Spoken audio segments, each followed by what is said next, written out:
Hi friends, मो Saraswati kitchen को आपको बहुत बहुत स्वागत। चलते आज छतु मसला रेसिपी देखी ना। बहुत बढ़िया आइटमटे। आशा करुँच आपको निश्चय भल लगे। जब भल लगे मो चैनल को सब्सक्राइब करने भूलें ना। चलते आरंभ करवा आम रेसिपी। देखो गोटे पान मु गरम कर देछि गैस उपरे। से आम देदेबा 4 टेबल स्पून रिफाइन ऑयल। से देदेबा गोटे डालचीनी और 3टी अलैच। टी अल्प मिसईदेबा। से आम गोटे चामच जीरा देदेबा। जीरा भी फुटी आसला से आम 3टी बड़ पियाज को मु छोट छोट आकार काटी रखी मिसईदेबा। एमती कि गोल्डन कलर आसला पर्यंत गोटे फ्राए करवा।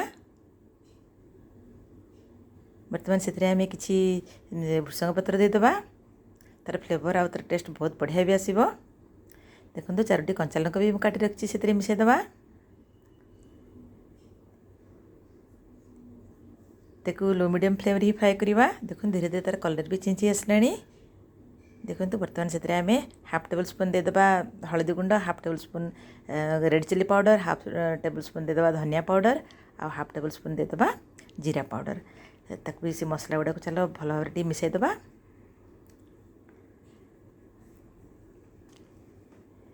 देखो से भी धीरे धीरे फ्राए हो गलानी। बर्तमान से आम देदेबा 2 टेबल स्पून अदा रसुण पेस्ट। ताक भी भल भाव घांटी मिसईदेबा।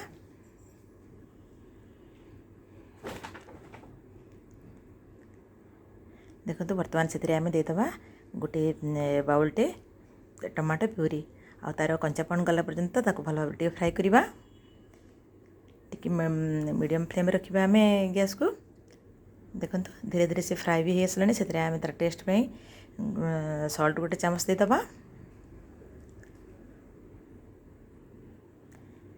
देखो बर्तमान आम से 250 ग्राम मैं काटी रखी बटन मशरूम को मिसईदेबा। देखो तुम बहुत स्लाइस कर देछि। ताको भल भाव मिक्स करवा।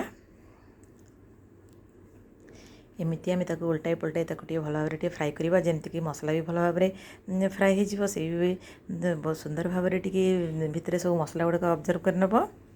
देखो बर्तमान तार लिड बंद करी गोटे 3 ରୁ 4 मिनट खंडे आम मीडियम फ्लेम ही फ्राए करवा। देखो 4 मिनट एमती हो गला आमर।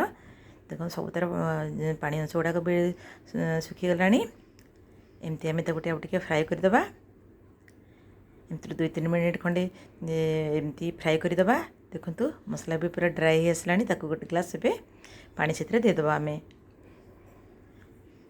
देखो भल भाव मिसईदेबा। गोटे चामच गरम मसला देदेबा। गोटे भल भाव फ्राए करवा। देखो गोटे चामच आम देदेबा कस्तूरी मेथी। ताकू भी हाथ में क्रश कर मिसईदेबा। जहाँद्वारा कि तार टेस्ट आहरी बढ़िया लगे आमर मशरूम मसलार। देखो आप एमती ट्राए करूँ।